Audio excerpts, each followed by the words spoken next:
ئێمە سێ داواکاریان هەبوو خوێندکاران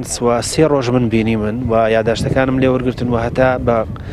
مۆبایلی خۆم پەیام میانات بۆ بەڕێز وەزیری پەروەردە. ئێمە لە گفتوگۆیان ئەم بڕیارە ئەبێ ئەنجومەنی وەزارەت کۆبینەوانێ هەندێک حاڵەتمان دراسە کردووە لە بەردەستیانە چیمان بۆ کرێ تەمەناکەم لە ئایندەیە هەمومان بەدەستە جەمعی بڕیارێ بین لە مەسلحەتی قوتابیان و خوێندکاران واتە من خۆم دەسەڵاتم نییە ساهاج بڕیارێمەم لەوانەیە ئاواتی شخصیم شتێکی کەبێ بەڵام کە هاتە جەماعەت و گفتوگۆمان کردو لایەنە ئیجابی سبیەکانمان لێگایەوە ئەو کاتە لەوانەیە دەنگی من بێ بەکەمینە و نەبێ لەبەرەوە داعەنیم بۆ ئەنجومەنی وەزارەت شڵا لە ئایندەیەکی نزیکا کۆبنەوەیەکەین چونکە کاتمان لەبەردەسامەوە. ئەتوانم بڵێم ئەو ڕێنمایی ئەم ساڵ دەرچووە ڕێنمایی ژمارە 14/27